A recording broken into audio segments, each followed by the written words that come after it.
This week we have a movie whose topic we can kind of relate with. Yeah, I mean, I interact well with the public generally, usually. Maybe a little on the quiet side, but Yeah, ditto. inside. Well, not so much on the quiet side. Yeah, you're not so much on the quiet side. I'm subtle until that moment when things have to happen. And then I get loud and boisterous. If not just outright angry at so many things. You? Yeah, me. Jim? Shh. You know this to be true. I'm trying to, be sensitive. Nobody's buying it. Trying to be sensitive. Yeah. Well, anyone who's listened to more than 3 of these knows that when I get going, I get going. Yes. And plus I've admitted to it, so it's just energy for nothing. Is it? Yeah. We all know the truth.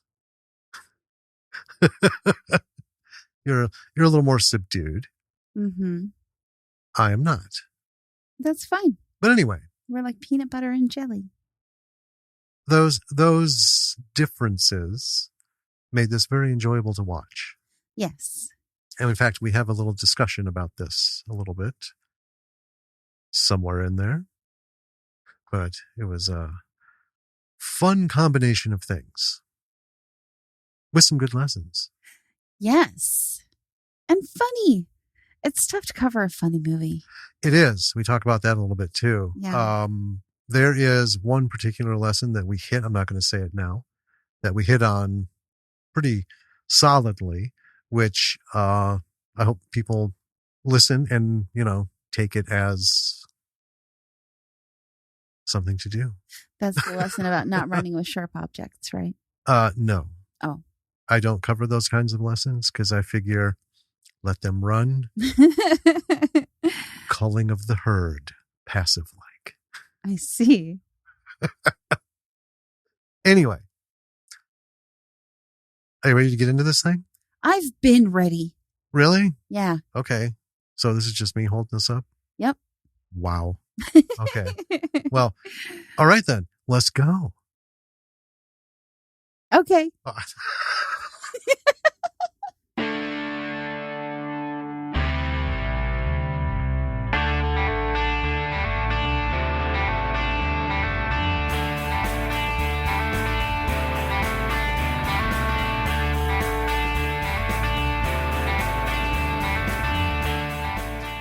Hello there, B-Siders. Welcome to another episode of Bravo for the B-Side. This is Danny. And this is Jim. And I'm really excited. This was a fun one, especially after our very serious film last week. Well, and one slightly serious. Yeah. Before that. Yeah. Broken up by, I don't know, stuff. And this also represents for us getting back on track with weekly episodes. Yes. This is, the first one we thought maybe last week. Right. Or last episode with Hilton's interview. But to get back on our 2 weeks ahead schedule. Right. We had to go one more week. Plus, Hilton deserved another week anyway. Oh, yeah. Yeah. So, yeah, what's been going on this week? Well, we're recording a day late. Yes. Because we did a fun thing yesterday. We did. We went to see a one Mr. Neil Gaiman. Yes. Here in town, speaking at the Orpheum Theater. Yeah, it was an event that he had planned to do 2 years ago, but then, gosh, it's on the tip of my sinuses, happened. Something came up that lasted for almost 3 years. Yeah. Neil had been stuck out of country. Yeah, for the last 2.5 years. But anyway, we took the girl. Yeah. It was her first, a couple firsts. It was the first time in her life that she had been in the Orpheum Theater. Yeah. because it is no longer a movie theater. Right. It's for stage things, things like this. It's where we saw Mark Maron back in 2017 or Yeah. 18. 17 or 18. I can't remember. Yeah. But for people who don't live in Madison, the Orpheum Theater is like the oldest theater in the city. Right. It's right smack dab in the middle of downtown, our famous State Street. Built in 26. Well, finished in 27. Right. Construction was started in 1926. Yeah. As I learned when we were standing in the book line. It was a wonderful theater. Oh, it's gorgeous. I mean, it's got the original seats, Mhm. those super uncomfortable movie seats. Yeah. About, 18 inches wide. Yep. Seats.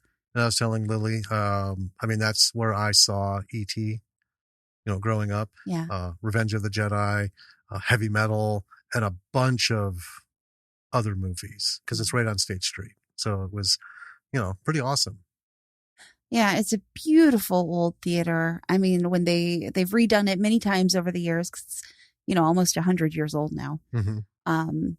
They keep the gilding and the plaster and the old theater feel. I think we talked about when they replaced the sign. Yes. They had a sign made to look exactly like the original. Yes. Only it's LED and, modern. Because that sign, it was the original and it was rough. Well, had it some was, issues. Yeah.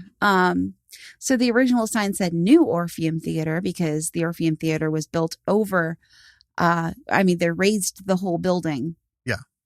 And built the Orpheum over the old previous theater, which had been kind of in like a little house, basically. Right. And they put a sign on it to designate it as, bigger and better as the New Orpheum.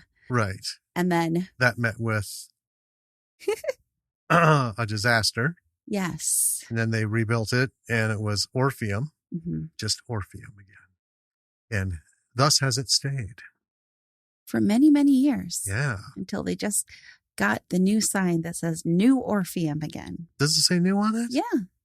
I didn't notice that. Oh, it does. Oh. They had it made to look exactly like the original 1927 sign. Well, it's a bit of a bummer that they don't show movies there. Kind of. Yeah. I mean, it's just so cool, They did open a restaurant. I think we talked about that many episodes ago. They opened a restaurant in the lobby. And curiously enough, when I was putting the stuff in, Quicken, mm-hmm. It popped up. Oh. As I typed in Orpheum, it's Orpheum Restaurant. Oh, fun. I can't remember why or when. So we never ate there. I wonder if we ran in and got something. Because I think the lobby was part of the restaurant. Because it wasn't like somebody, hey, I want to put a restaurant in your building. Right. So I think we had gone in to grab something when they were open one day. I think it was I can't remember. I do not remember this. I don't know. But anyway, so that was cool. Neil read from some stuff, answered some questions. Yeah. And of course, we got some books and stuff that are signed. And mm-hmm. Midge has something to read when she gets to it. I know, and I get to reread The Sandman. Yeah. It's been a long time. I think I was like a teenager when I read them originally. So, yeah, that was the biggest thing. Really not a lot going on. Midge had her 7th grade orchestra concert last week.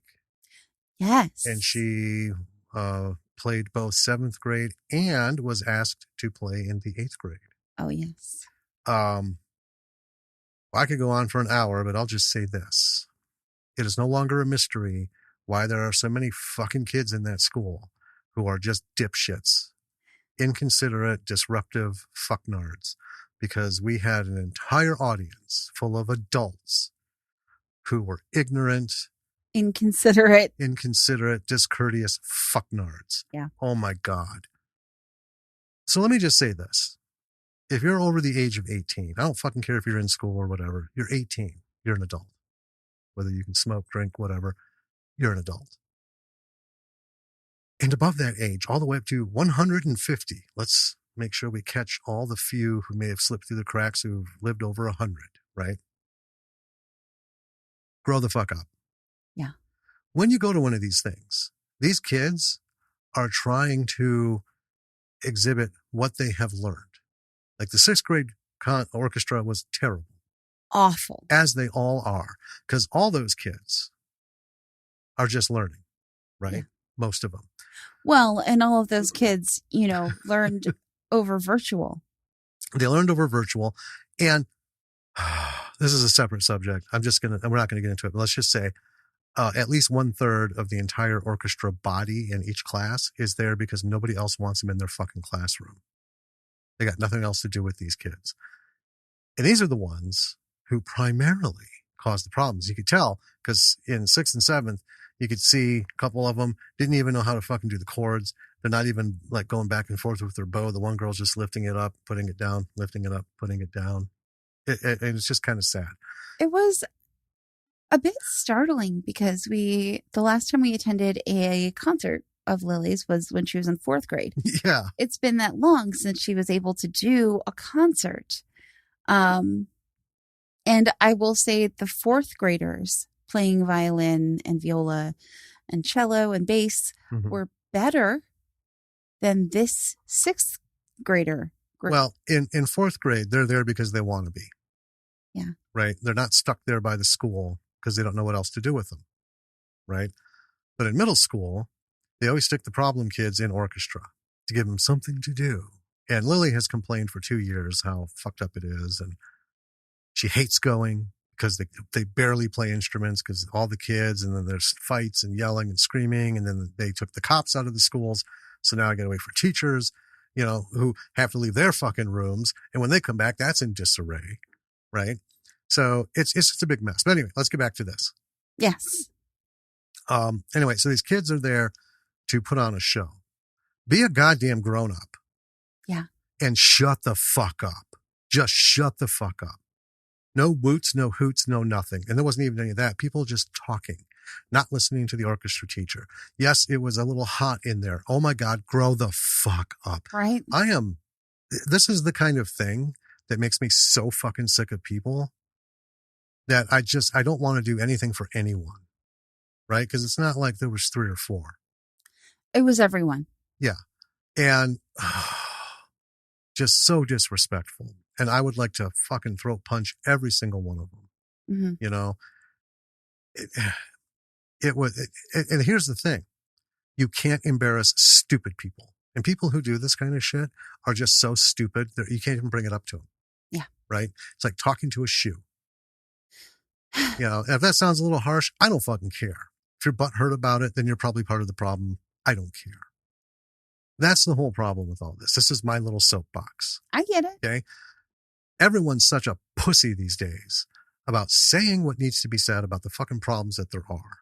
And we have lost a level of honesty and, quite frankly, integrity as a society. Because we mollycoddle shit to the point where it's pointless and nothing gets done.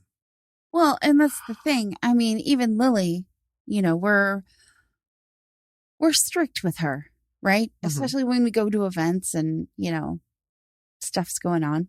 Like we were at Neil Gaiman's thing. Yeah. Lily was uncomfortable. Her mouth hurts. She's just got an expander put in to prep for braces. Oh, yeah. Right? Yeah. She's thirsty. The seats are uncomfortable. She's very fidgety. It's a lot of people. She hasn't been around a lot of people like that in a very long time. Yeah. Right? Yeah. So she's sitting next to me and she's very fidgety.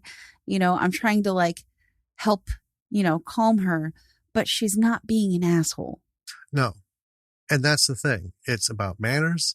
It's about working like you're in a fucking society and having mutual respect.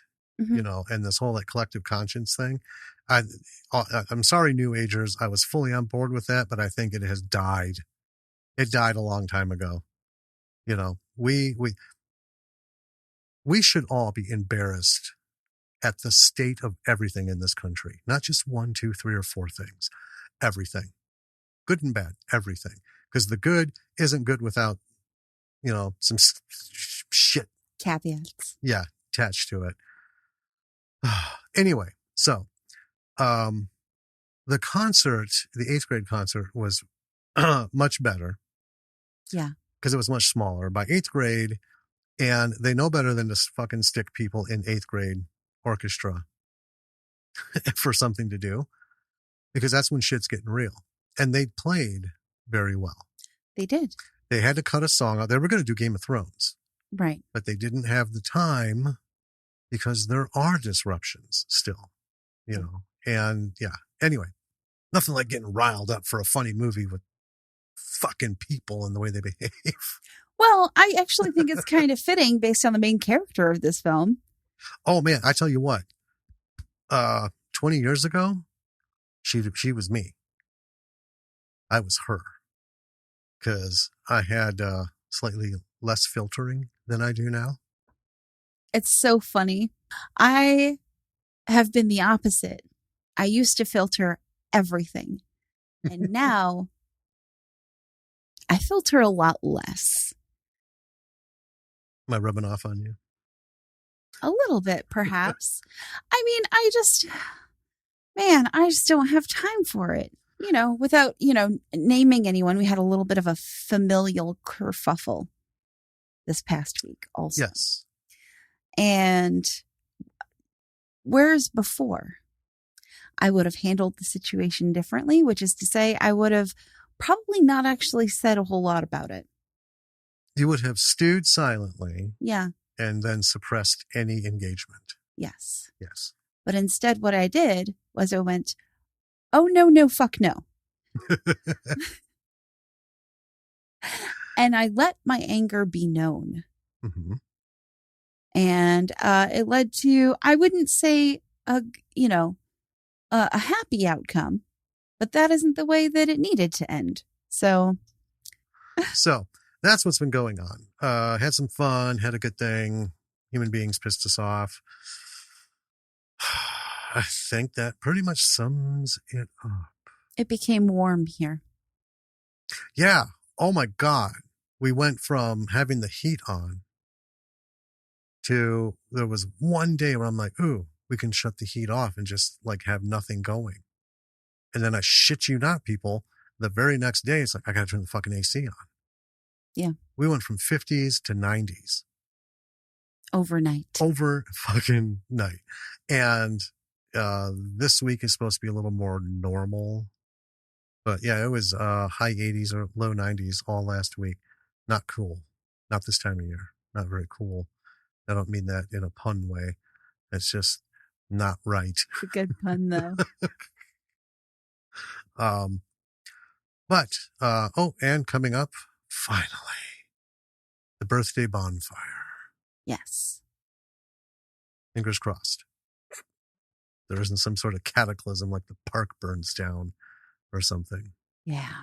Anyway, so all of this, surprisingly, does tie into this movie. It does a bit. I mean, it's, relatable, right? It is. It is. So. Should I tell everyone what we're into? Yeah.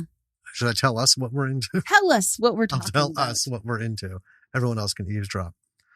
All right. This week we are covering Sensitivity Training. It was done in 2016, written and directed by Melissa Fennell, starring Annalise Phillips, Jill E. Alexander, and Quinn Marcus. No rating. Now, the budget, you found this in the Sloan Film Summit case study. Yes. So it's under 300,000. It was done in categories. So this is an under 300,000 category. So it's not an exact budget, but hey, now you know they didn't spend 300,000 on it. Right. Or more, right? So the log line is: a misanthropic woman is forced into sensitivity training at work and forms an unlikely friendship with the bubbly woman assigned to be her coach. Now, you have a note in here. Right. Do you want to read the note? Yeah, so it's a quote from the writer director, and I put it in here because I thought it was actually a really good bit of advice from this woman who is, this was, I believe, her first feature. Yes. So the article where they were interviewing her, she said this, and I was like, this is actually really, really phenomenal advice. And it isn't something that anyone, that we've talked to has said on the show in terms of like, anyway, so I'm going to read it. Always keep in mind that with any feature, as the filmmaker, it's one of the longest term commitments you'll ever make. Tell stories that you're passionate about that only you can tell and that you care about enough to get up every day and work on for 5, 7, or 10 years. And I love that. And it's funny because that was a question that Neil Gaiman answered last night. Yeah. It's always like, what is your advice? What is your advice? And his approach to everything is just wonderful. And he just put it, if you ever want to become an author and make a living as an author, you can't wait until you're inspired to write. It's a job. Yeah. You got to get up every day and you got to put those pages in or you won't get paid because you won't get, your work won't get done. So that's, that demystifies that whole myth thing. Right. Right when you're inspired. Yes, absolutely. And then every minute in between. Also right when you're not inspired. Yeah. And I loved it because he's like, he picked up his book and he goes, these things here, these things called pages are full of words and they have to be written or you don't end up with this. That's the thing with movie making. Most indie filmmakers love what they do. Mm-hmm. But at the same note, like, David Keith will make no secret of it. Fucking hates the post-production. Right. It just is like, he just wants to put an ice pick in his head. But you got to do it. But he does it. You're an indie filmmaker, right? Until you make it high enough where you got a budget to hire a post-production crew. Mm-hmm. It's you, man. It's you or your brother-in-law or your friend who, took an Adobe Premiere class. Right. And kind of knows how to run the software. And then it's up to you to kind of explain what you want done and for the two of you to figure out how all that comes together and produces a digital product. Right. And we've run into it too. You suffer when you're not doing the stuff. Right. So we're no closer to getting our career further because we have made choices to focus on other things. Yeah. Namely the girl. Yeah. Right. We chose life over career. It's one of those things. And, that I think that is okay. Cause we've talked about it. You have to do it. You have to choose life first. Otherwise you'll publish a book, write a script, make some money, get a thing, and you won't have your wife and kids around because they're like, fuck you, buddy. Or, husband and kids or a partner, whatever. You'll be alone. So you have to learn to balance. And sometimes one takes a hit, right? Yeah. I would rather the career take the hit. Well, yeah. But we're going to be ramping. Summer's coming. We have stuff we want to do in the summer, but also, kind of made it known, we're going to do some stuff and that's just the way it's going to be. Yeah. So we're going to go back to, we're writing these nights come hell or high water. No more Monopoly, no more nothing. I mean, you got to take some time back. And she's old enough now where we can do that. Right. Right. Because, she's 13 now. She can entertain herself. She hides in her room most of the time anyway. So, yeah. But anyway, this is excellent advice. And again, this is for all levels of creativity. Not just the writing and directing, but everything that you do involved in film, whatever you're doing, the more you do it, the better you get. Yeah. It's a little different, I guess, doing post-production stuff. Like if you're just like a post-production person, you don't come in until the end. Right. Yeah. So you're not on the first bit of the long slog, But post-production in indie film takes for fucking ever too. I mean, COVID aside, it's still 3 to 6 years. Right. Minimum. Right? Yeah. If you want to be known for what you do well, you got to get your ass up. You got to do it. You're like, I'm so fucking sick of editing this movie. Or, you know, once it's all done, you're not done yet. You still have to market it. Yep. There's the marketing, everything. And then if you want this to be a career, you need to look for the next post-production job. Mm-hmm. Whatever, editing, sound making, whatever you're doing. Right. Yeah, it's just, that's it. You know, you got to do the work. Anyway. Let's talk about this movie. Let's get into this bad boy. So, we start out with, there's a woman, she's stuck in traffic and she's very frustrated about it. And she ends up peeling off to the side. And as soon as she does, there's someone pulling out of their driveway and she just starts swearing at them. Yep. So right away we're like, okay, anger management issues, I guess. She gets to work. Some of her coworkers, and she's in a science lab. Some of her coworkers are looking at this like anniversary card that one of their spouses gave them. This is something really cheesy, like, I hope if you live to 100, I live to 99 years and 364 days or whatever. Something. So like I don't have to spend any time without you. And she's like, mathematically, that's incorrect. You know. Yeah. So how old's your wife? Right. How much older are you? It's to be fair. I hate those fucking kinds of cards. They're just the worst. It's lazy. It's ingenuous. Yeah. Disingenuous rather. Yeah. So. Yeah. We're just kind of getting a sense of what kind of person she is, right? Right. And then we see this other woman who is greeting literally everyone coming into a building, right? Good morning. Hi there. You know, personal stuff too. And then we see this other woman, she's talking to a guy about sexual harassment. And he's confused about what does and doesn't really equate to sexual harassment. And she's very patiently explaining to him. Yes. You know, it's in the trailer of him. So after all that, it's still sexual harassment, even if I say just kidding? Right. And she's like, yes, it is. And her boss comes in and they're talking and she is frustrated because all she gets is sexual harassment cases. So she is she's a sensitivity trainer, mm-hmm. right?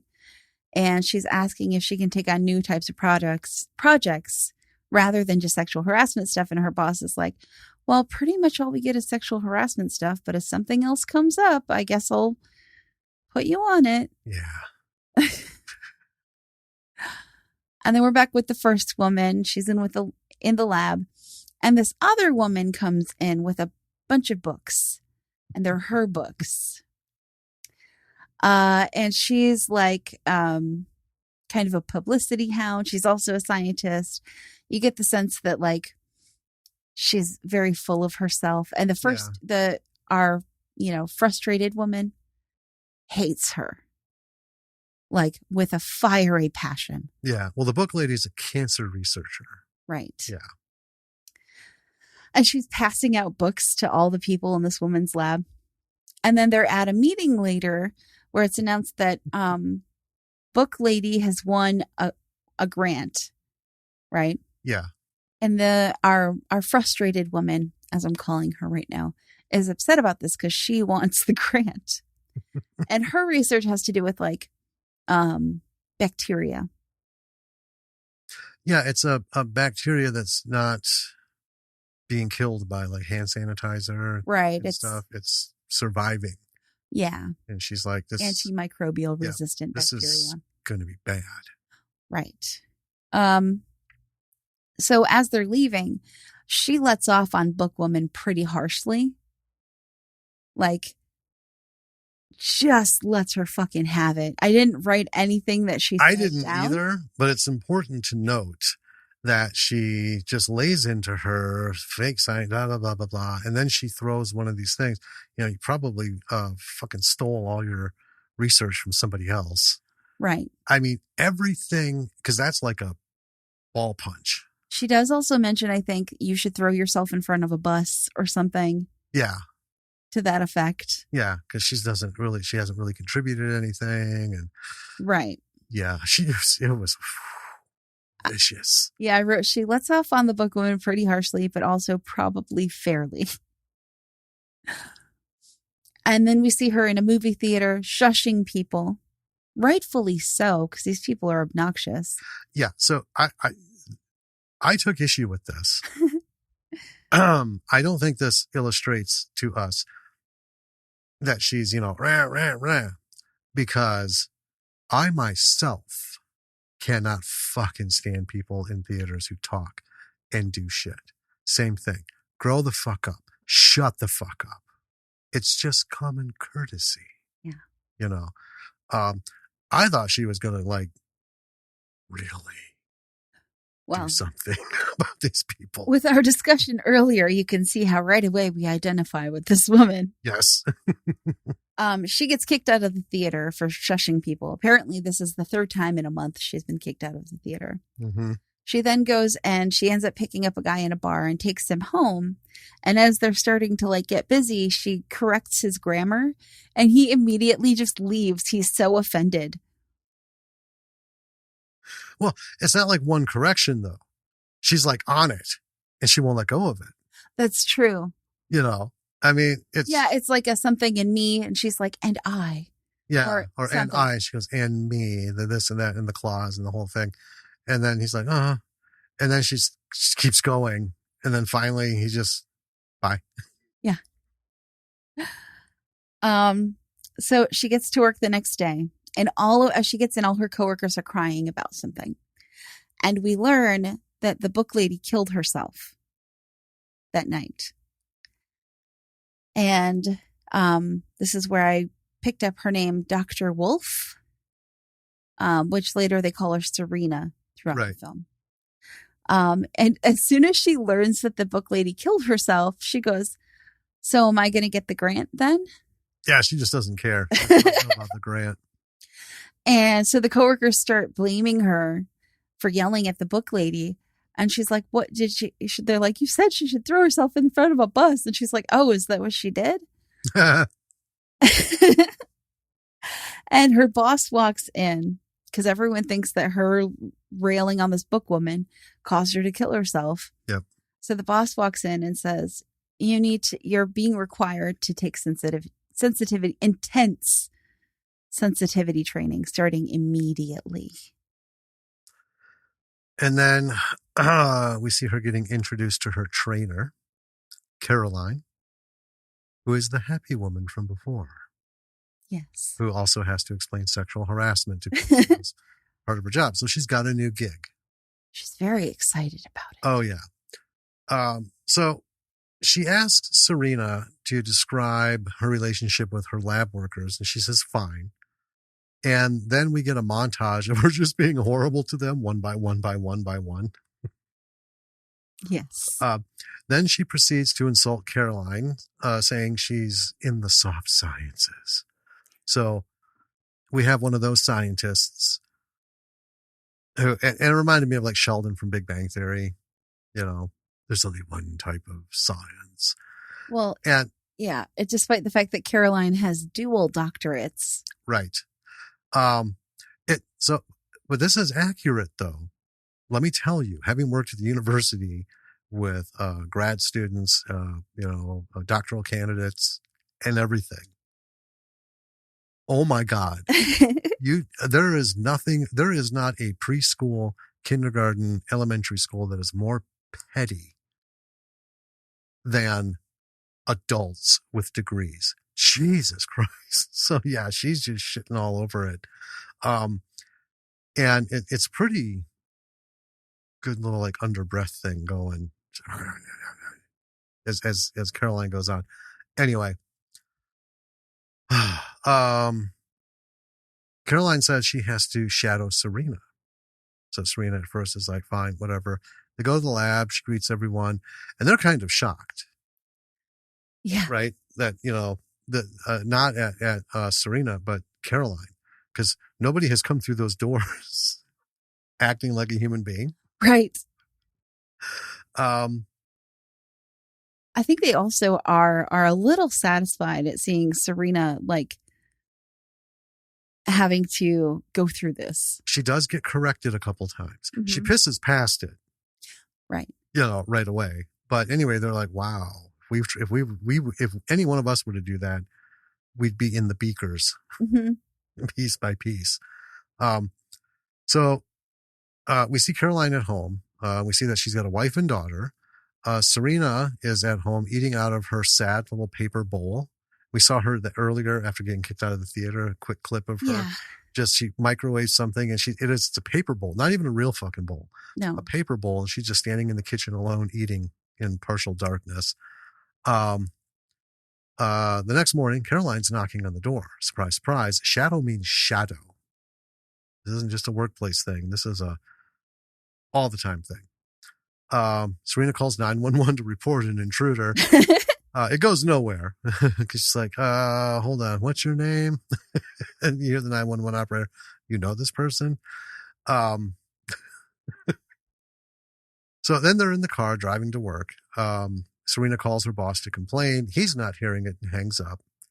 When they get to work, Serena finds out people are transferring to different labs because they just don't want to work with her anymore. Right. When she gets to her lab, she gives a little speech to the few people who were left, and she asks them to please stay. The ones that are there start to unpack their boxes. Apparently that was enough of an outreach to break through. Well, she does apologize. She says, I'm receiving help and learning to be more sensitive. Yes. Caroline shows Serena to the safe space that she made in an empty office for them to do their work. And it's fucking hilarious. It really does look like an ADHD room for like preschool kid or elementary school kids. Yes. It looks like a kindergarten classroom, miniaturized. 3 big whiteboards with just fucking happy faces drawn on them, squishy things and all the stress toys and stuff. But hey, whatever works. And Serena is a severe case. Yes. So, and then we get another little montage of like some first steps. It's just not going well. She's like popping stress squeezer things and having little fits and stuff in there. They talk about I feel statements. Oh yes. That's one of my favorites is, when you say, I feel, it's less threatening. It's less confrontational because you're speaking from a place of you. And people are less likely to get offended. So then she goes, well, that's retarded. And Caroline goes, well, that's really offensive to a lot of people. She says, oh, I feel that's retarded. So we're not quite there yet. Let's see. Then we see them sitting outside having lunch. Caroline is trying to get Serena to open up on some level, like any level. Right. Right. She, because you got to try and like get in there to work from the inside out. Caroline just asked her point blank, what makes her angry? And then we get a montage of Serena talking about all of the things that annoy her. Or as she puts it, things that she hates. And by montage, I mean, they're over here and she's just like talking, listing things off, listing things. Then they're over here, listing things off, listing things off. And then they're walking. Yeah, listing things off. Serena has a long list. Yeah. And I've got to say, I can identify with all of those. Well, most of them. But I don't respond the way she does to all of those. So I'm like, I get it. I mean, a lot of the things she lists are mild to moderately annoying. And then she does something where she's like, the color purple. Yeah, not the word. Not the movie, not the book. Just the color. Just the color itself is annoying. Yeah. Is that why you chose that for the room light? I think it's more of a hot pink, but It's still in the purple room. sure. Okay. So then eventually we get to her going nonstop with a slow pan to Caroline, who looks completely drained. So this is like the end of the thing. She's just like standing with her head pressed against the window. Yes. Like, oh my God, this is even too much for this woman to absorb, right? To work with. On the way home, someone calls Serena. Caroline's in the car. She answers through the car speaker, and it's Ethan, her brother. She's very curt and hangs up. Then we see them at the movie theater. Again, there are people talking behind them. Serena snaps at them. The usher shows up. Serena and Caroline leave.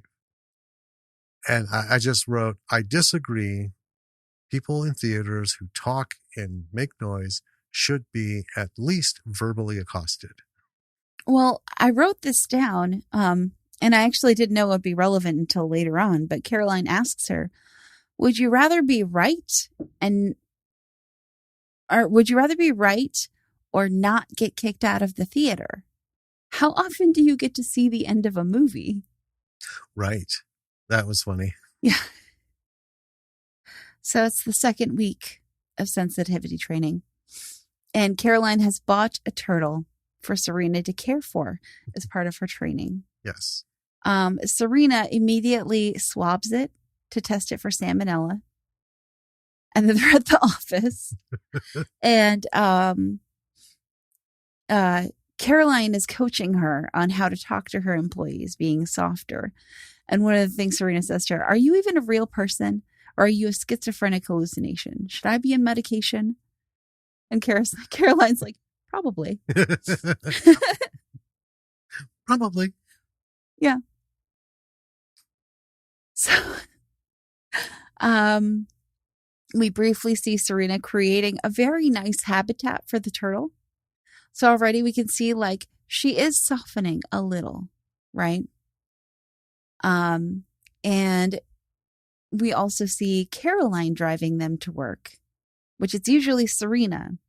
We see Caroline, and she's thanking Serena for letting her drive this time. And we learn that Caroline's child is in the back seat. Yes. They have a funny conversation. But her kid, I think her name is Maggie or something. I didn't quite catch it. Says that like kids are mean to her at school because she identifies as the color purple. Yes. Because she feels purple. And when they stop to drop off the kid, Serena leans back into the back seat and whispers something to this kid, saying, the next time someone's mean to you, tell them this. And then she whispers something. And we see the little kid's eyes like expand. Yeah, we're not privy to it. Right. Yeah.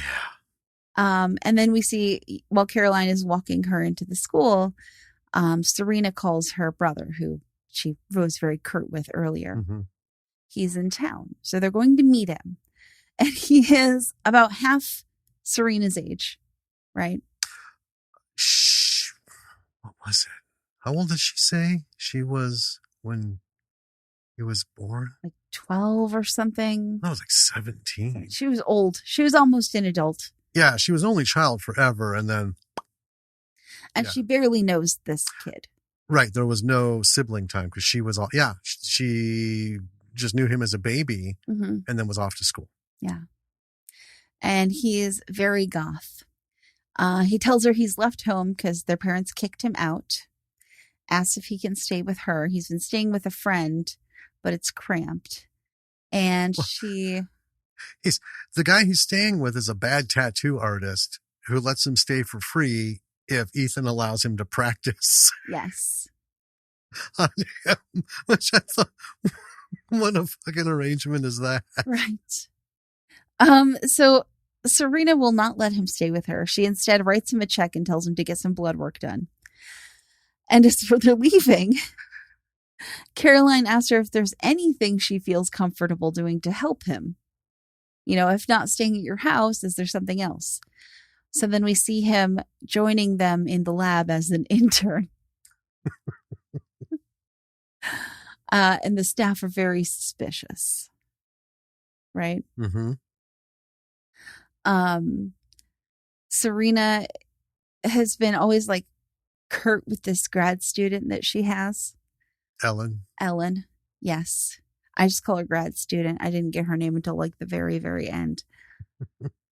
Hands her a report. She's like, there were errors, and walks away.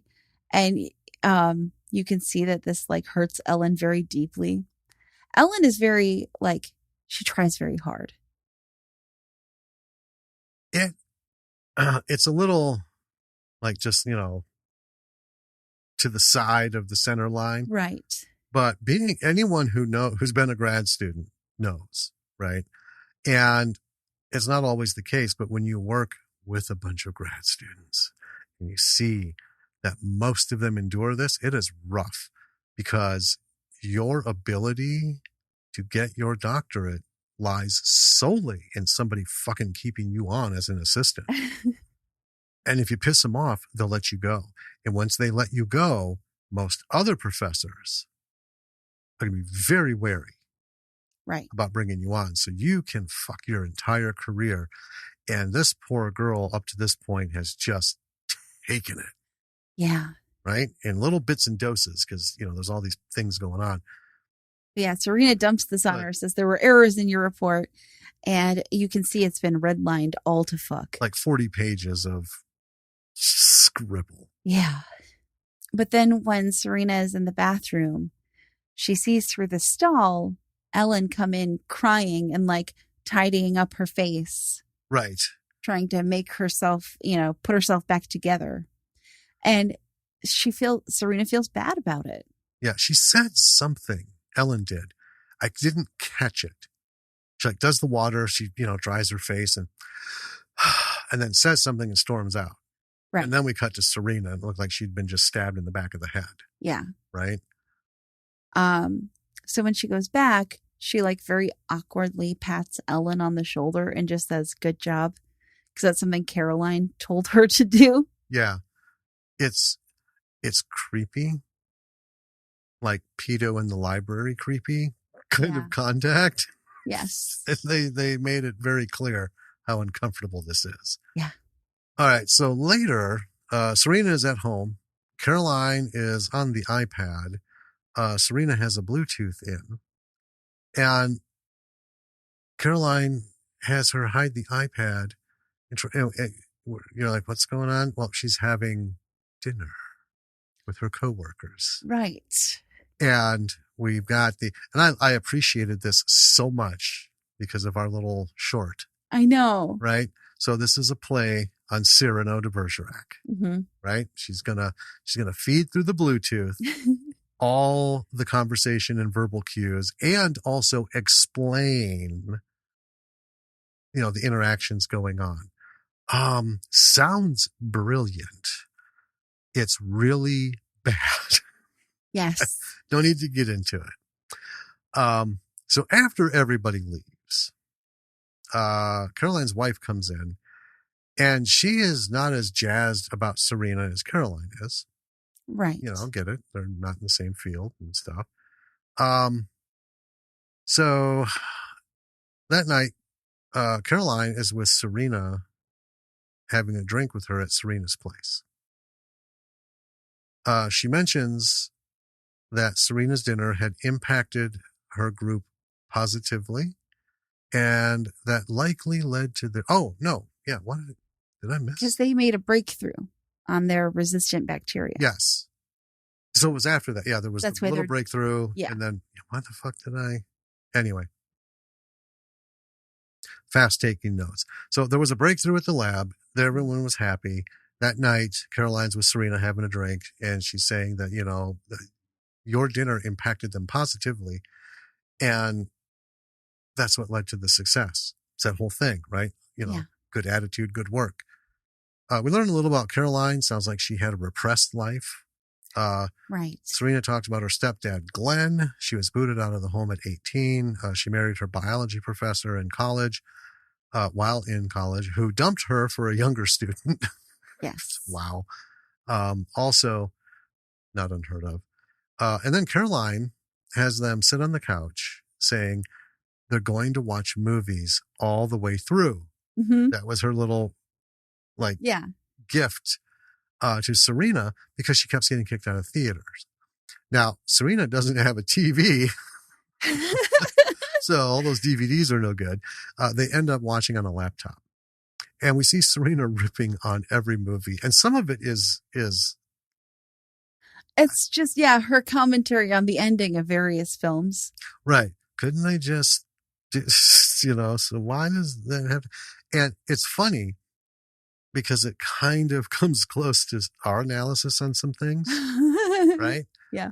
And, well, especially as of late with some of these background movies we've put on, it's like, oh my God. Anyway, and then while she's kind of like riffing, on these things, we see Caroline laughing. And then she's crying at another one, and she's just having a great time. As the night goes on, they get super drunk. Caroline passes out.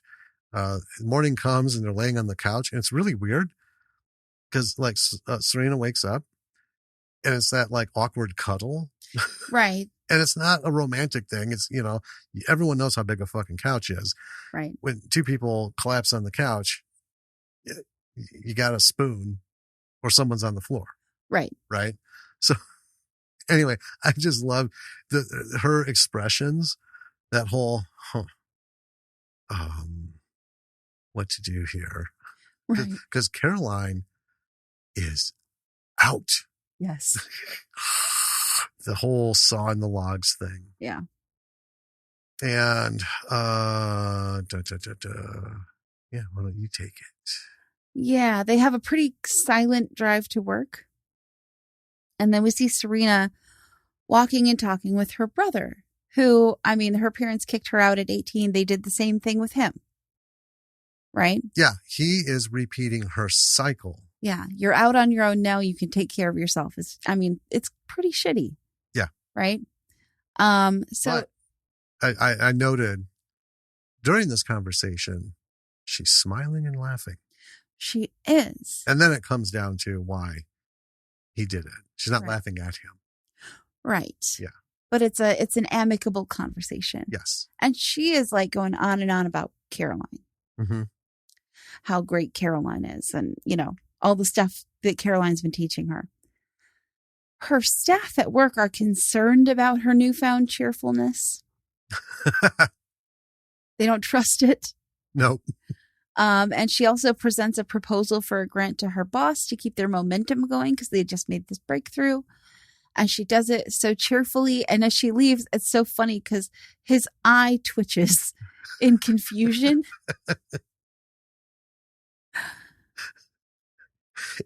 Well, Anna was super professional. Yeah. It was just totally above the line, completely professional academic, mm-hmm. And a stack of papers. Right.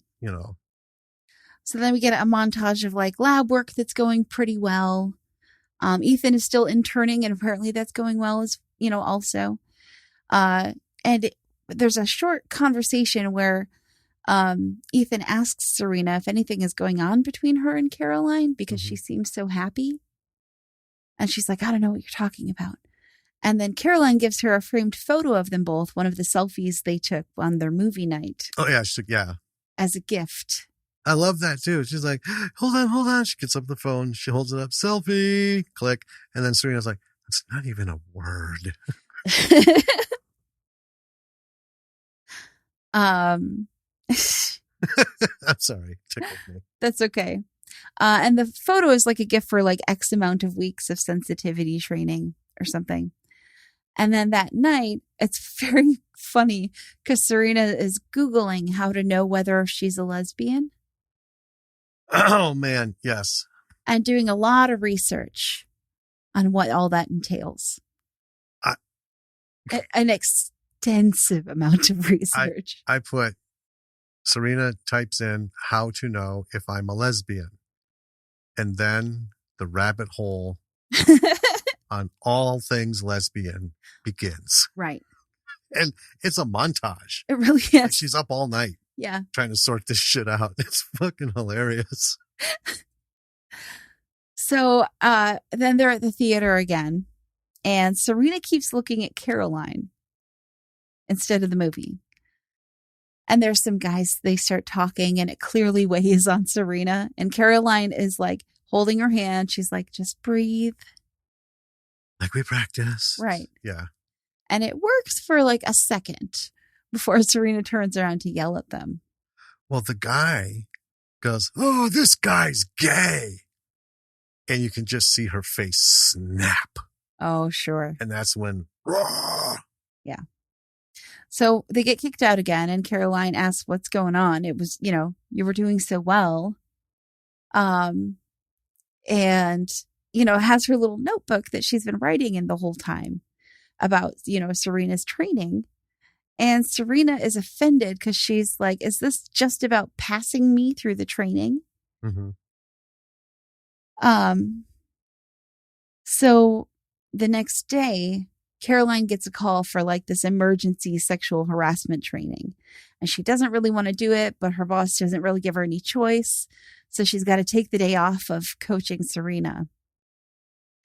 And her wife isn't super broken up about this. No.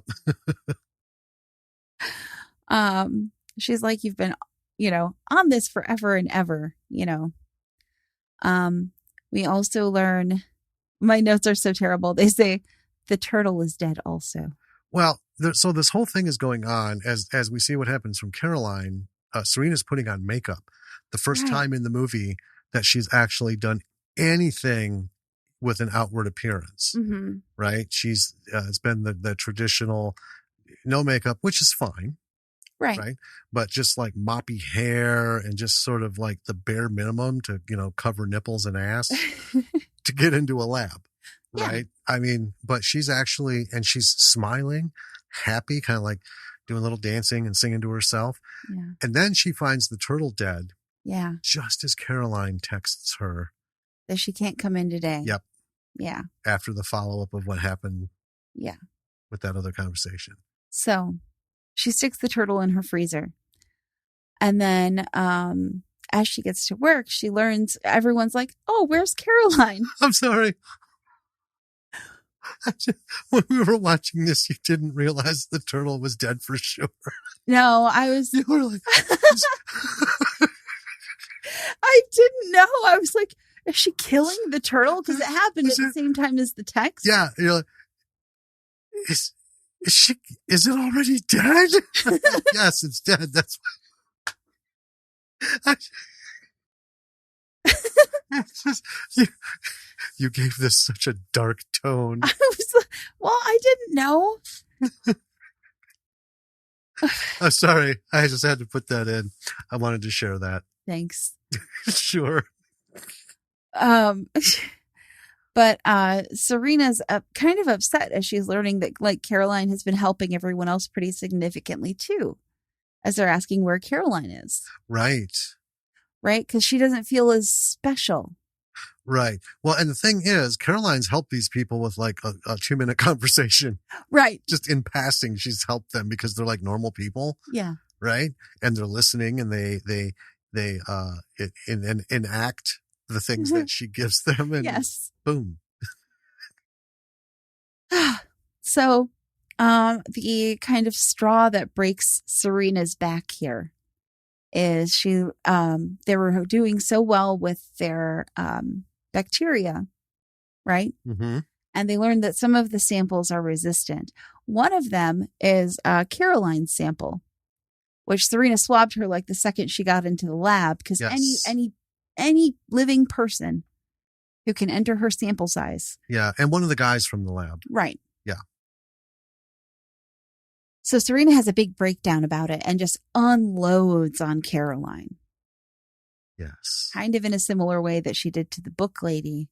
Except yes. with Caroline, it's a lot more personal.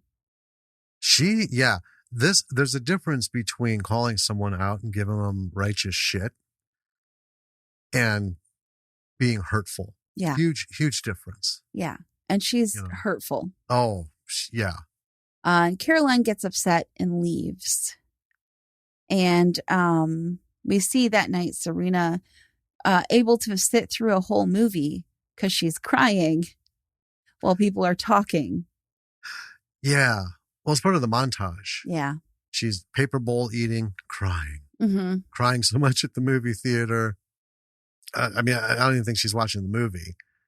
No. But she doesn't notice them.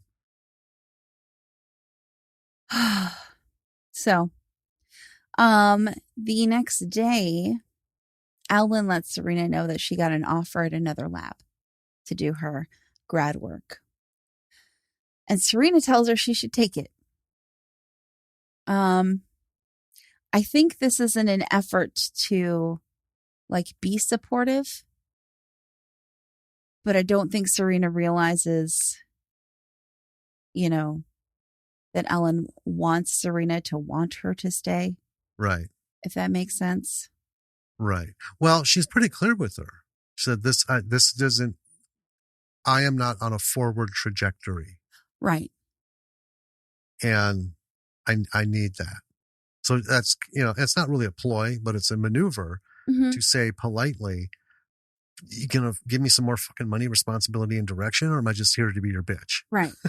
That's what it comes down to, in HR terms. Pretty much. Yeah. Meanwhile, Caroline is with 3 guys doing a sexual harassment training. And this is their second time in a sexual harassment training. Yes. And Caroline is, up until this point, Caroline has been unbearably nice to everyone. Right. And Caroline just lets these guys have it. Yep. She is about fucking done. Yep. With them thinking they can just sign a paper and be done, go back to being assholes. And keep signing papers every time it happens. It's just a free pass. Right. Yeah.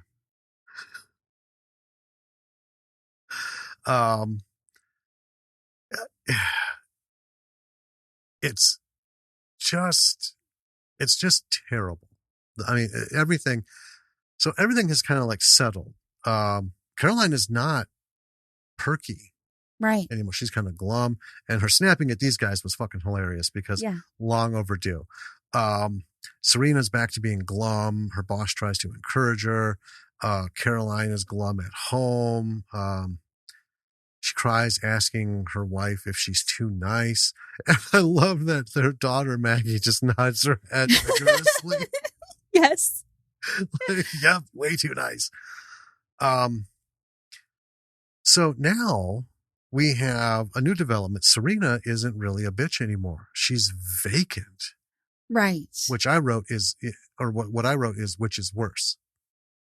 So it's one thing to be angry, because that's something you're at least still engaging, and that's something that people can work with, and we can do the sensitivity training. When you're vacant, though, that's the worst, because now you lose any kind of contact. Anger is still an emotion that we can work with and turn things around and this kind of stuff. Well, it's something you can respond to and you get a response back. Exactly. But vacant is just not caring about you, other people, not reacting to anything. And there's just nothing. That's weirder. It is. Than overly happy or overly, bitter. So Ellen says she thinks Ethan has been sleeping in the lab. As they're doing something. Well, as Ellen has got her box packed, she's leaving. Yeah. Yeah. Yeah. Was it his sleeping bag and stuff? Yeah, she opens the cabinet. Yeah. His sleeping bag falls out. Just a hunch.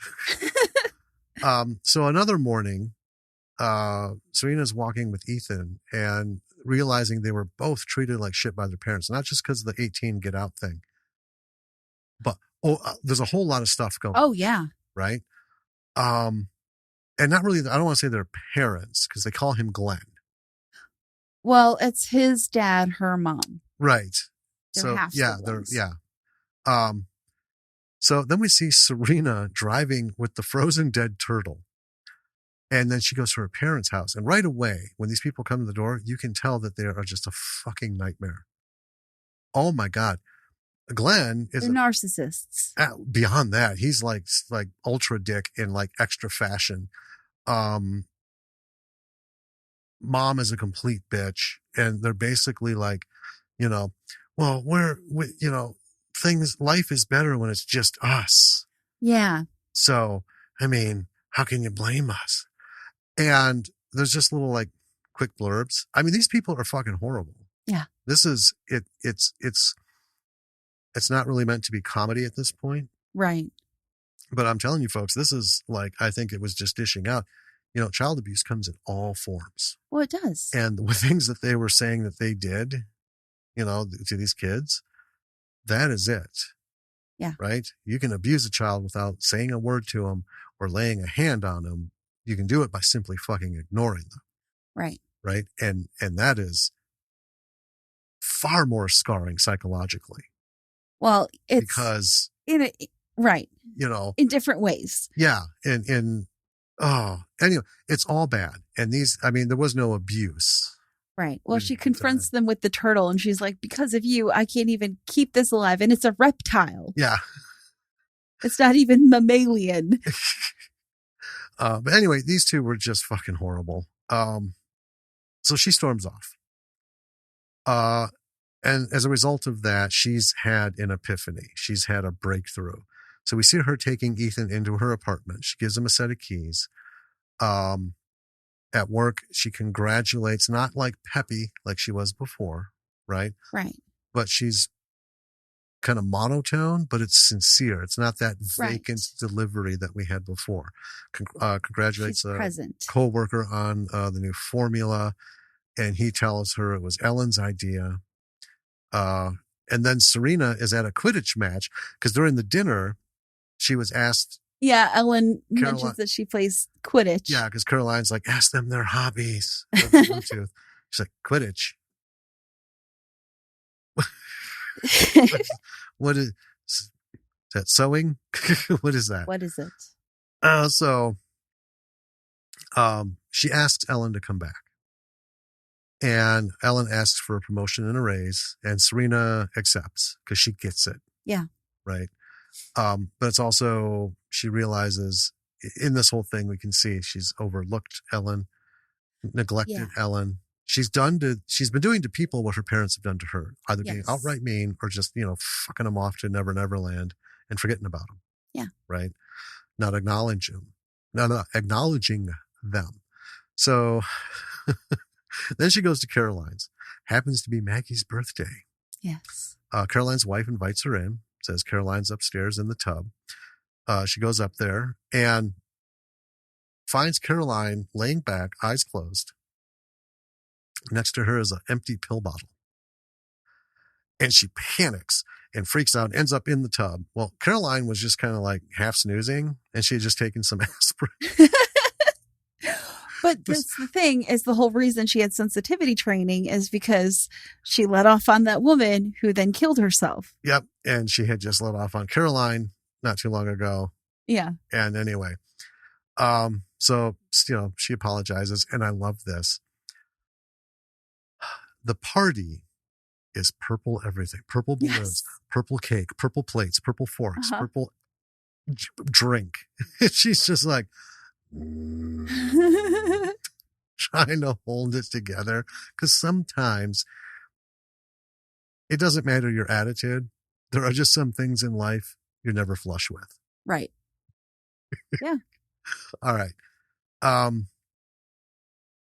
So she has an epiphany there.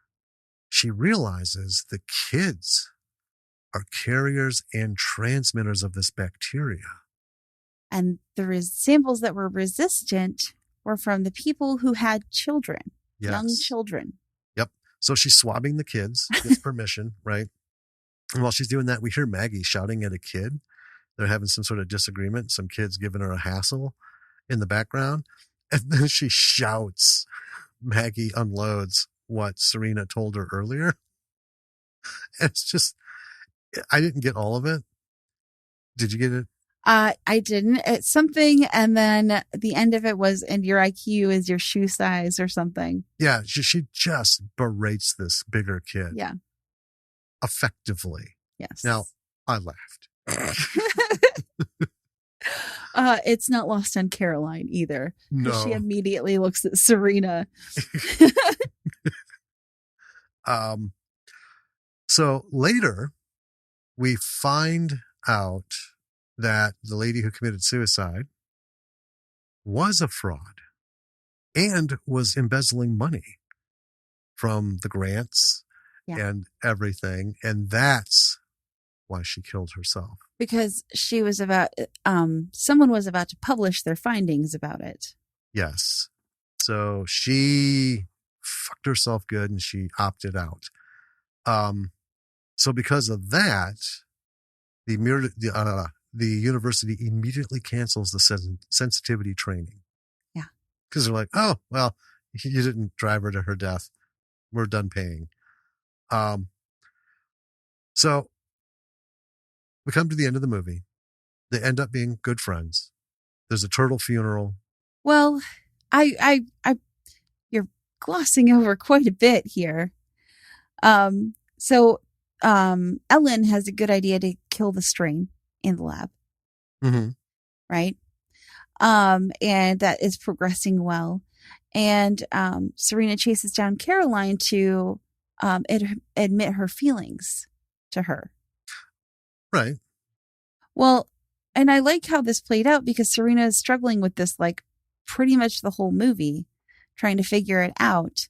And so Caroline says, okay, we'll describe the feelings, right?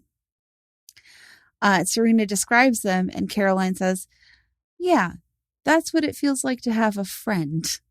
Yeah. They're alien feelings. Yeah, they're alien feelings to Serena. Yeah. They're weird. So she doesn't have any clue where that falls into right. normal day-to-day things. Yeah. You know. I mean, that's fine. I just kind of was just wrapping it up. Sure. You know, by this time in the movie, I thought, I don't think we need to note every little thing. You know. So at the turtle funeral, we fade out and then we fade back in. Yeah. And they're in another movie. There's more talking. Serena's just not having any, or just ignoring it. And then we see Caroline turning around to tell them to shut the hell up. And then the usher shows up. Kicked out. Fade out again. Yeah. So that is sensitivity training. Yes. Which it was a lot of fun to watch. Oh, yeah. It wasn't like a belly buster kind of thing. No, it wasn't a knee slapper. No. But it was gently funny.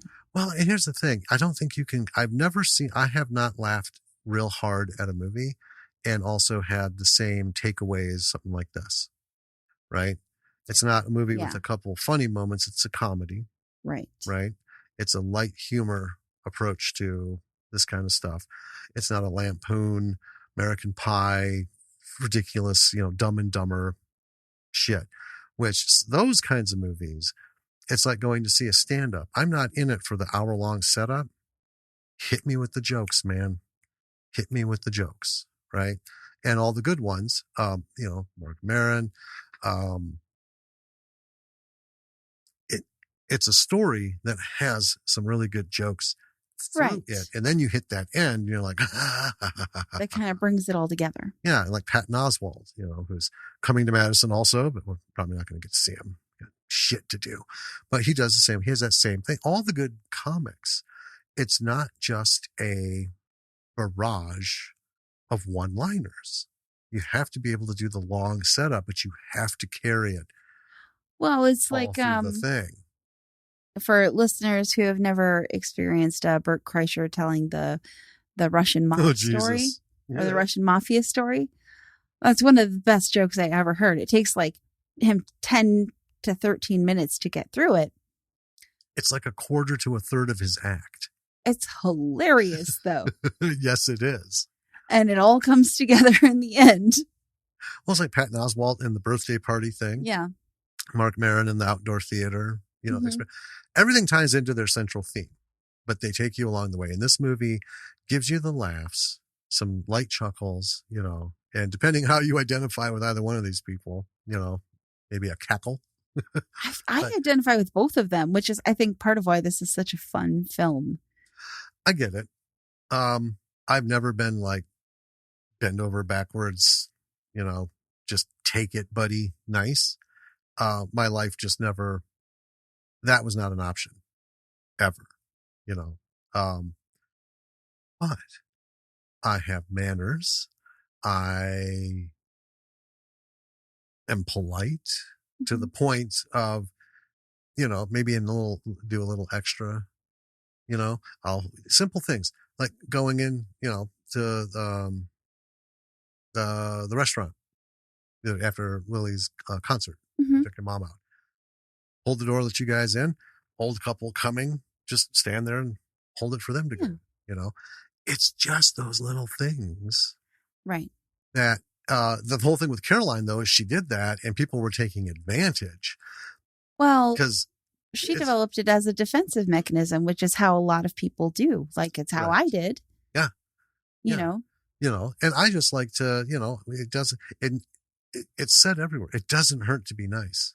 Yeah. It doesn't hurt to like lift somebody up, you know. It doesn't hurt to not, it doesn't take any energy to not be an absolute dick in public, right? People who are assaulting retail workers and waitresses and stuff. We've had some confrontations, but, you know, or issues rather, that didn't necessarily need confrontations. But then there have been those moments when it's like, okay, we're going to solve this. Yeah. You had your chance, right? When diplomacy fails, just get it done. Yeah. Kind of thing. But yeah, Caroline is the epitome of, yeah. Now, here's one thing. Let's get into this. Everything about this, another one, there's one thing to pick out. The direction was great. The writing was great. The actors were great. I mean, it was a film by all meaning of the words. For me, the one takeaway from this, it's almost like in Runoff, the whole thing with Paula in the car, that weird fucking pickup scene. Okay. Right? Family friend, you know, the husband and the family friend are in the pickup. Right. You're like, there was I didn't note it in here because I didn't think it needed to be noted unless it came out to be something. But Caroline's wife, there was tension between them. And I don't think it was specifically because Serena was taking her time. I feel like there wasn't like a real validation of her work, or she wasn't bold enough to say what Maggie says, you hope you're too nice, you know? Right. Cause she was kind of bitchy and a couple times, like when, when she was working, looking up something, she's just kind of like huffed and got up and left.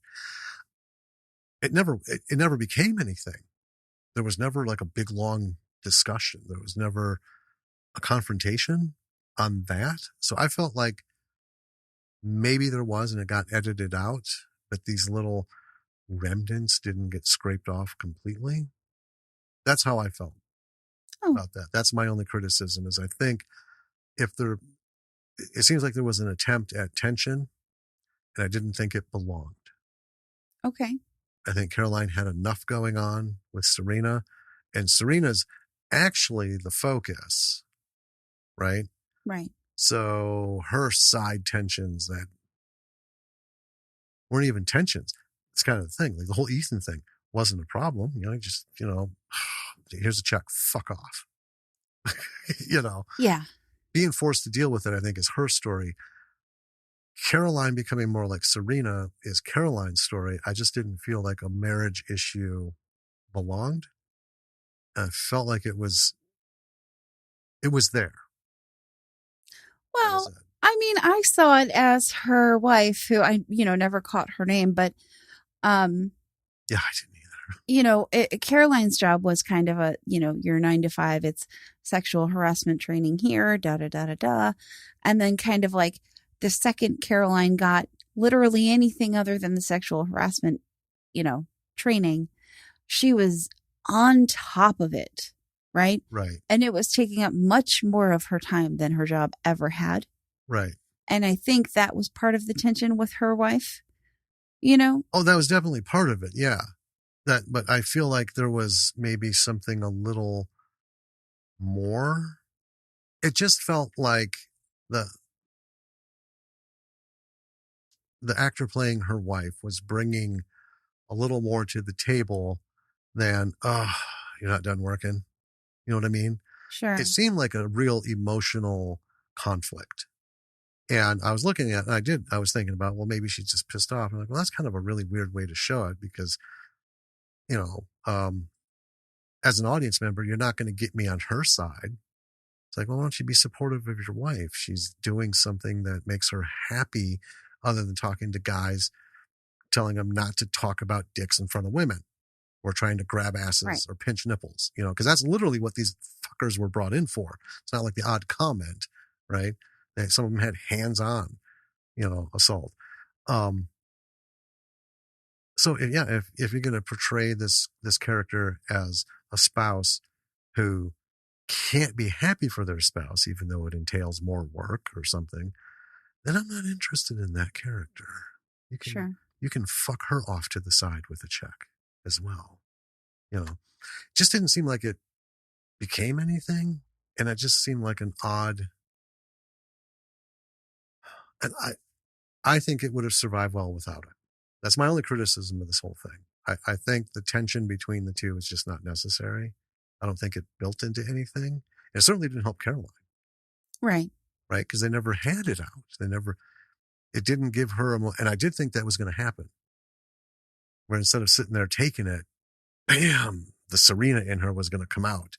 Then I thought, well, so what? Now we're going to have spousal arguing, and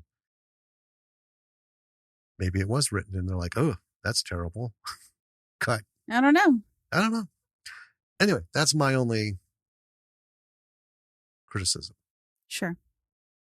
What do you think technically or otherwise? I thought it was quite good. The style of filmmaking was kind of interesting to me because it was like a little sitcom-y feeling, right? But it was a film. It did feel like a multi-camera sitcom. Yeah. Didn't it? Yeah. But I'm not, that's not a criticism. Not in a negative way. No, I think that lent to the, just the overall feel of the film, which is kind of like this lighthearted, growing as a person, lessons learned, they're like. It made the transitions more natural. Sure. Because when they were talking and having a thing, you can always tell when they have to reset and do a take, right? Because now they got to film they got to do the reaction shots, and he might have a line. And you can always tell because the jaws don't match the word movement. They go with one line of dialogue. Yeah. From all the takes. And then they, just bring this other stuff in and they're just mouthing it or saying it. But this was like a live thing. Yeah. Where anyone's reaction to her when they did the cut was like, wow, this is like real time. Right. So it added, just that feel to kind of set you up. It's a more comfortable comedy thing, I think, to me. Yeah. It's a very kind of relaxing feel. Yeah. To a film, because the way that you watch sitcoms isn't like, the way you watch films is pretty active. I think if you're not on your phone the whole fucking time, the way that we watch films is pretty active. Right. Right. Even bad ones. Yeah. Maybe we're weird in this, but the way that we watch shows is, I feel, a little more passive. Right. because we don't feel like we need to be as 100% engrossed in it. Right. And especially the sitcoms, even if we haven't seen the episodes yet. Right. Yeah. And it's just like, I don't know, it's just a much more chill way of. Well, I think it's a feeling? psychological Yeah. thing. A movie is a finite amount of time in which you go in knowing a variety of things are going to be thrown at you, and you don't want to miss it. Mm-hmm. And it's like you have 140 minutes, right? Right. That's a long time. Or 120 or 90. About an hour and 40 minutes. Yeah. 140 minutes is. I know. Okay. Anyway,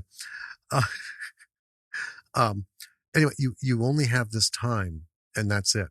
So you got to make the most of it, right? And that's what we go to, most people go is to soak whatever they're throwing at me, and we pay attention, we focus, and we are more active, and in our viewing. Right. I mean, we don't sometimes physically, just gotta like wiggle the shoulders a bit or something, or just like an adjustment, because this is like going. With a show, though, I think we go into that side psychologically in the back of our head is this is a slow burn. Right. In two ways. One, got 23 minutes, 22 minutes of show minus commercials. I don't have to pause this to walk to the kitchen and grab a snack. Right. The sitcom stuff is going to be like beginning stand-up. Mm-hmm. It's not a big, long setup. It's quick. You're looking for a couple laughs. You're not looking for character growth, development. You're not looking for Easter eggs, anything like that. It's just a little bit of entertainment. Yeah. So you're just active in looking for those moments. But you're not anxious about it. Mm-hmm. Just like let it happen. But for like long series, like Walking Dead and any of the stuff we've been watching lately, it's going to be like at least 13 episodes. Yeah. So I'm just going to sit back and let this waft over me. Yeah. And bless them. There'll be a recap next week. Bless their hearts. Yep. To show me the important things I might not have found important this time. Yeah. And then we move into the next chapter, But, I just thought that was an interesting way to film this movie, was in that style. Because I felt, even though we were taking notes and stuff, and normally with comedies, I get like very anxious taking notes because I'm like, I can't write down all the funny shit. But I didn't really feel that way. It was still quick. We had that discussion that not getting a lot of this is hard. Right. But I didn't feel bad about it. Right. Well, and it wouldn't translate. Yeah. We've mentioned a couple things that are mostly in the trailer. But just because of the style of the film, like I felt a lot more relaxed watching it, which I don't know, psychologically thought that was kind of interesting. It felt more organic. Yeah. Like I said, when they did cut, right? They got 3 reaction shots while she's going off in the lab. You could tell it was real time. It just felt more natural. It felt organic. And that's the other thing too, in expensive, comedies where they're just going for laughs, you almost feel pressure, right? I got to pay attention. I got to understand why I'm expected to laugh. Yeah. I've kind of like on some of them, I'm not going to lie. I like all kinds of humor. We talked about it. Sure. I like stupid humor, pointless humor, pie in the face, old vaudeville shit up to, Dumb and Dumber and stuff. Everything has its place. Now, I'm not going to say they're all good. I was itching to watch Beavis and Butthead the other day. So that was hilarious. I know. It's not on any of the channels. Thanks, Miles. Miles' episode. Miles at the podcast. Yeah. As we're recording this, was doing Beavis and Butthead. And it made me want to watch Beavis and Butthead, but it's not Across America? Take America. Take America. No, Do America. Do America. Beavis and Butthead, Do America. And then, got your coals going, and then not out there anywhere. even the show wasn't anywhere because I was like, the movie's, obviously the tour de force Yeah. of the Beavis and Butthead, pantheon. But the show was fine too. And there's nothing wrong with that. We've watched Family Guy, King of the Hill, so many things, Futurama, I honestly, I had a hard time with Simpsons. I have seen probably, God, how long has it been on? So I would say maybe 1/15 of the whole thing. I enjoyed it as a kid, but as I got older, it was like they try too hard. It was hit and miss. And I just gave up. It's like, too many misses and I don't have time for this. I get it. Because it's that same thing. Even though I'm chill and I'm letting this come at me, right? It's still 30 minutes of my time that in the last, 8 weeks, you haven't done anything to make me laugh. Well, we're done. We got to part ways, right. But I mean, everybody likes what they like. And, you just got to be honest about it. Some humor is not all humor is intelligent humor, potty humor, vulgar sex humor. It has its place. Sometimes it's funny. Yeah. Sometimes it's not.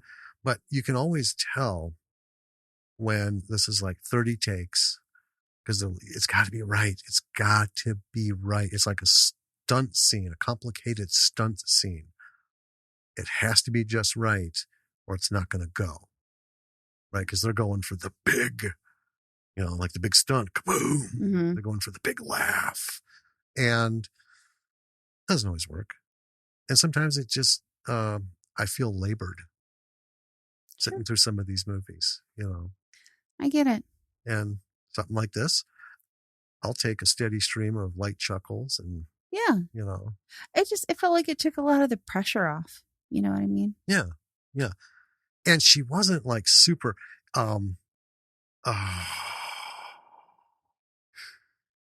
the name just as good as it gets. Jack Nicholson.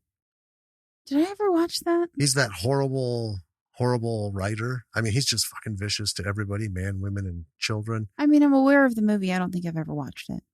Okay. He makes Serena look like Mr. Rogers. She wouldn't stand a minute with him. He is despicable in that. Anyway, that movie, overall it's good, but there was a point where it wasn't funny anymore.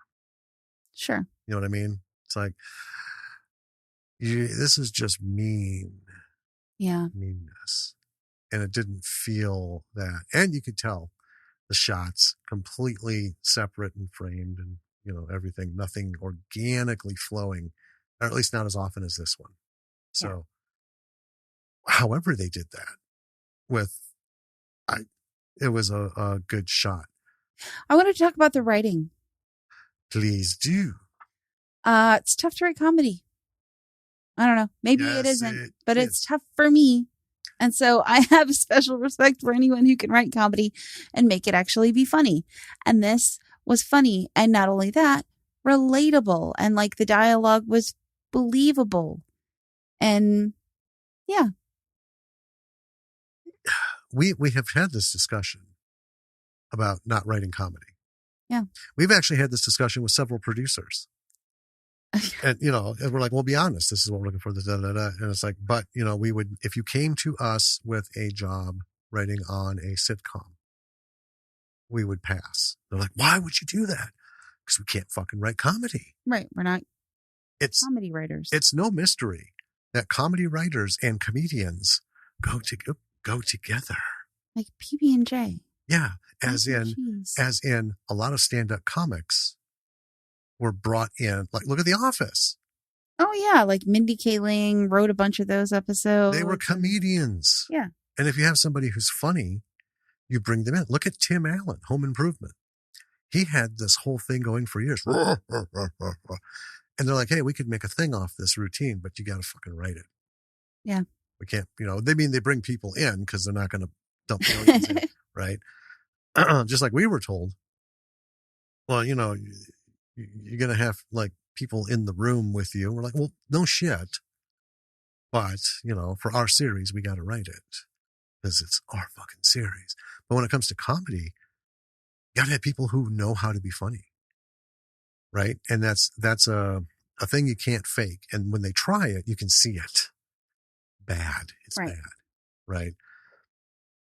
So we've written funny things, humorous moments, but I couldn't carry 22 minutes of laugh track. Yeah. I mean, we write things that are funny, but we don't write jokes.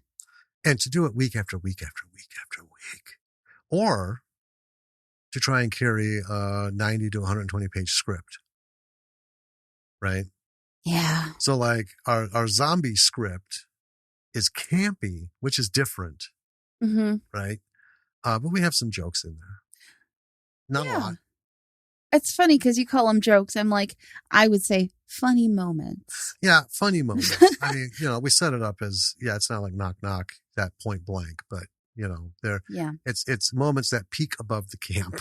Sure. Right, as their own humor. Moments that elicit a giggle from us and hopefully from someone else. Right. But I'm not too concerned about that. But it's to kind of keep things from getting like super, because it's as dark as fucking dark can be. I mean, at its core, dark, yeah. It's, you got to put some levity in there somewhere, somehow. Yeah, you do. But anyway, comedy. It's hard to watch because it's hard to take notes on, like I said, it doesn't translate. Yeah. So why talk about it? Plus, while you're trying to decipher it, a bunch of other shit's going on. Right. What I call the actual story. Well, and here's the thing. I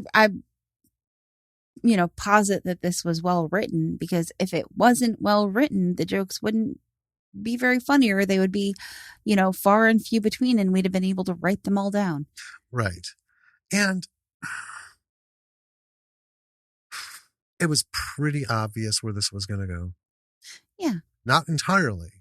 Because one thing is, there was a couple segues, small ones, that in the flow of things that made you think, is this going to be one of those that like turns it over on us? Right. You know what I mean? Are we going to go the other way? Surprise kind of thing. But even that's kind of like expected. It's going to go one way or the other. Sure. There's not like a fifth option. So these, maybe a third, but mostly these. That's not a bad thing. I hate the fact that, your story should be unpredictable. Bullshit. We've talked about it. There are 7 core stories in storytelling, and they're all fucking predictable.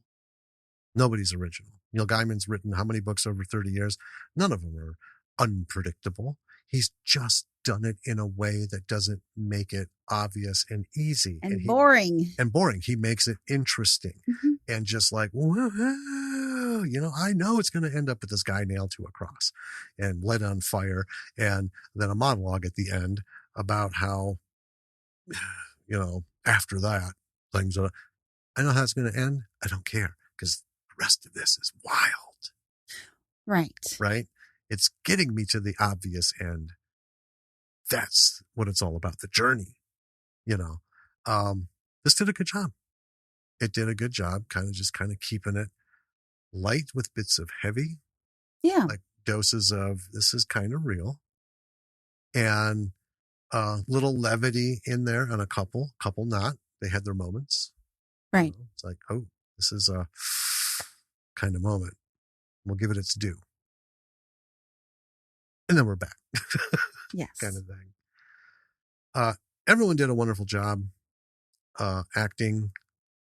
Again, Maggie, there's another example, another child. We've been talking about this like boom, boom, boom. Oh, she's very funny.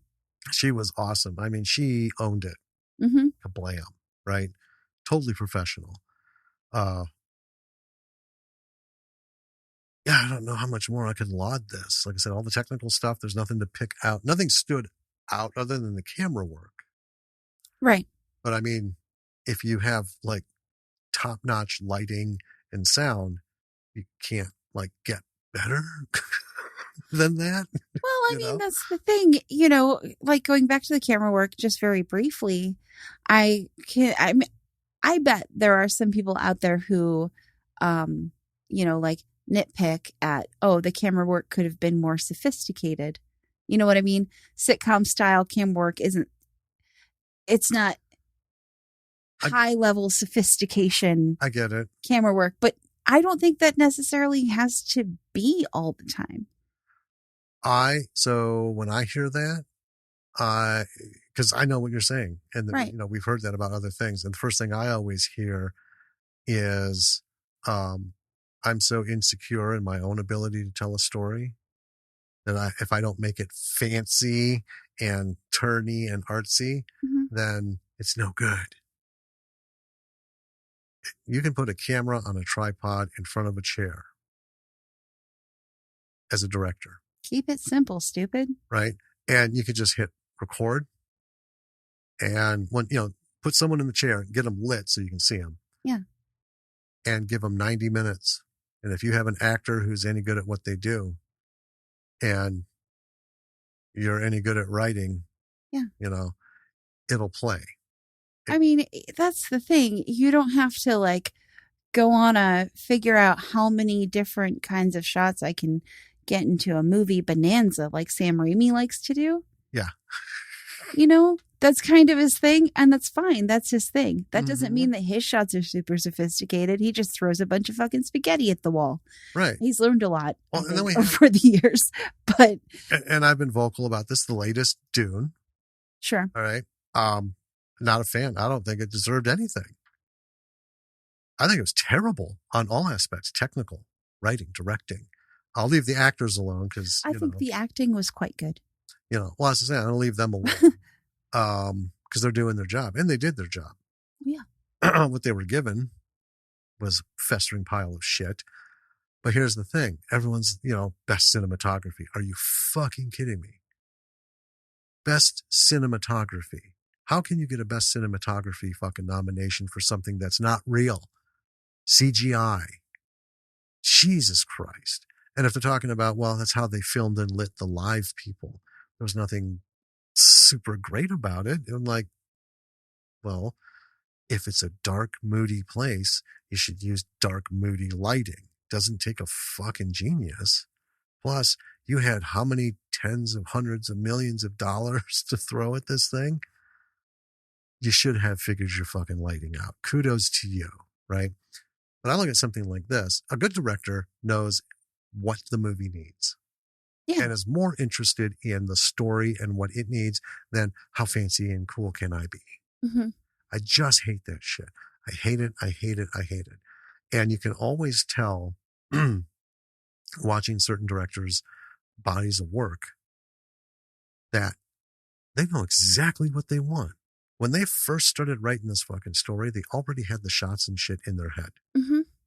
And they go in and it's very deliberate and it's very cohesive and it doesn't look like I want 3 minutes of pontification on how beautiful I can shoot this scene.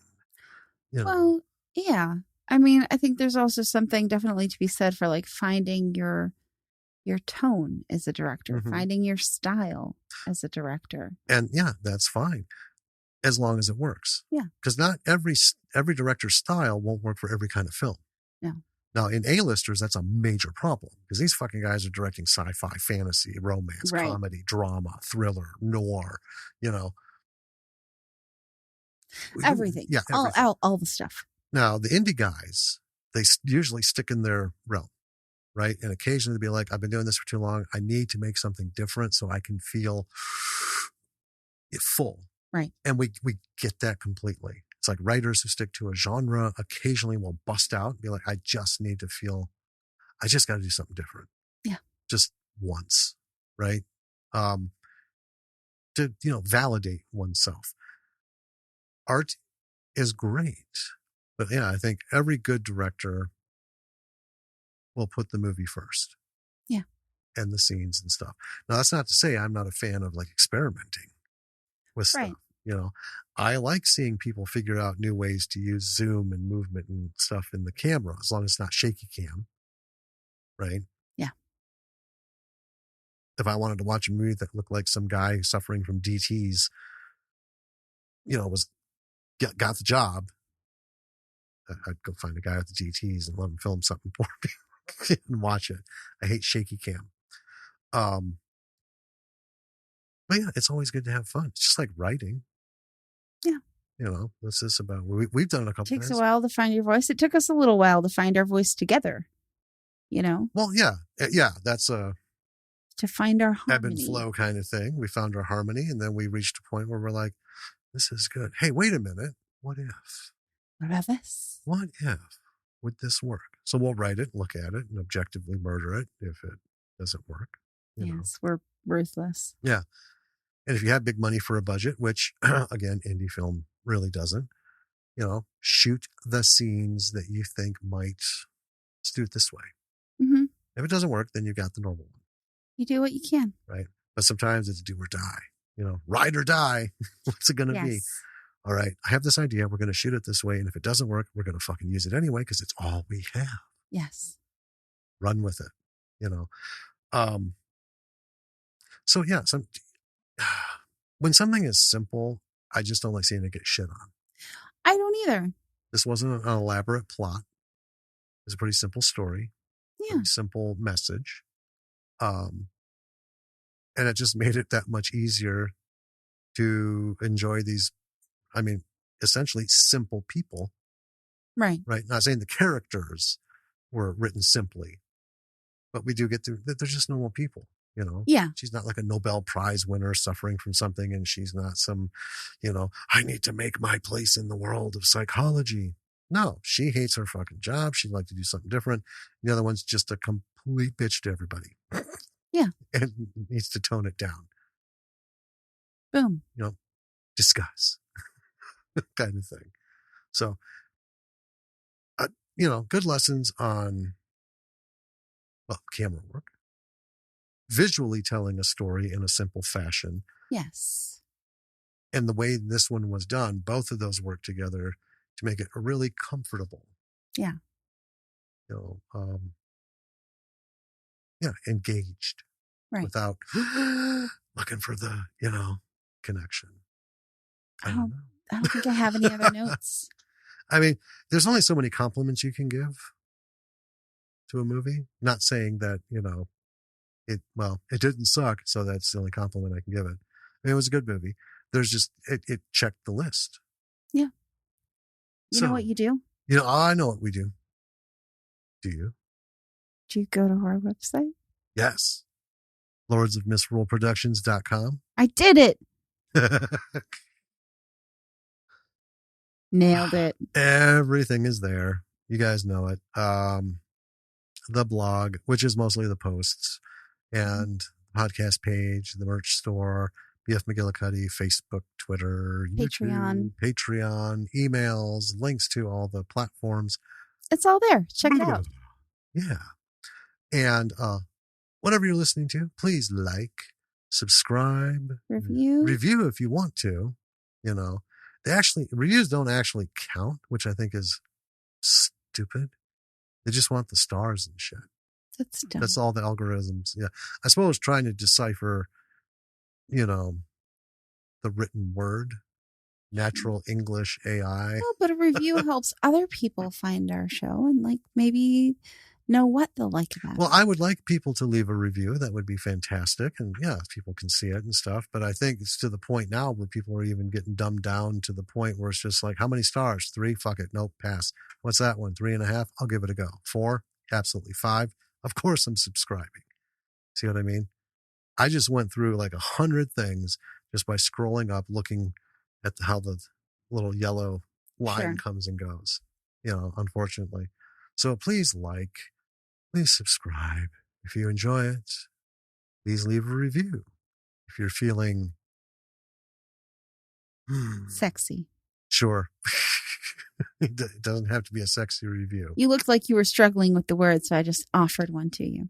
Well, that works. Yeah. I was thinking of something more along the lines to describe, being part of the movement of growing a society of communication and trust and discourse. I don't see how that's not sexy. Well, I'll take it. That'll work. Yeah. Check everything out. check our followers, check who we're following. You know the routine, folks. Yeah, do the Get out stuff. there and find your creatives. And we'll just be at you with another movie Next week. in a week. Oh, I'm so excited. I know. I love doing this normally now. Yes. Feels good. The routine is back. B.F. McKilligoody will follow suit soon. Yes. We'll be all over it. All over it. So with that.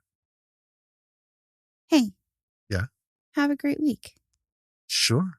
Until next time. Should we tell that to them? Yeah. All right, B-siders, have a great week.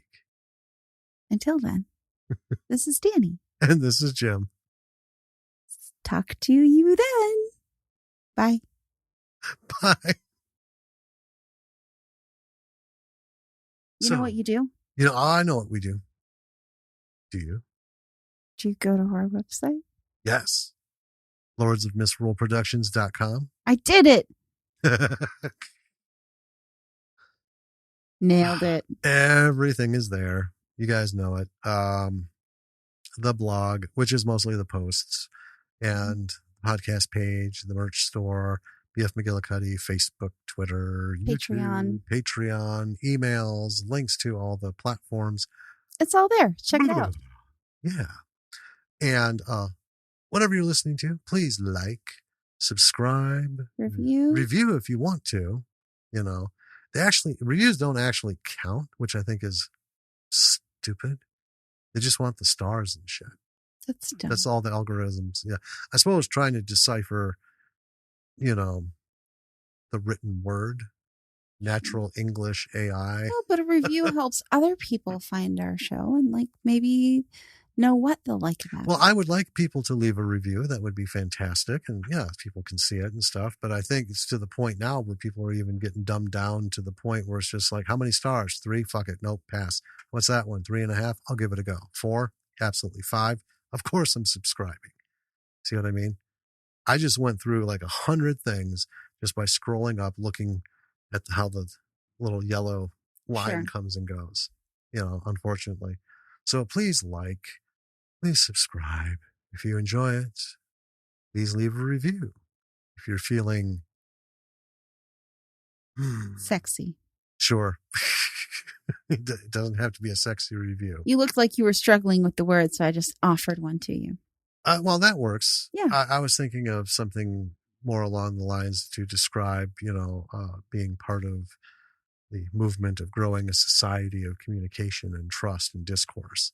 I don't see how that's not sexy. Well, I'll take it. That'll work.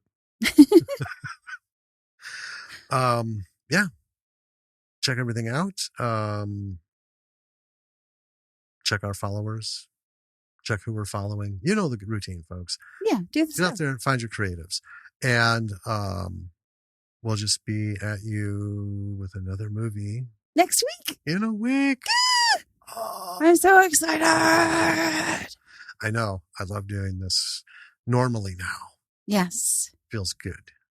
The routine is back. B.F. McKilligoody will follow suit soon. Yes. We'll be all over it. All over it.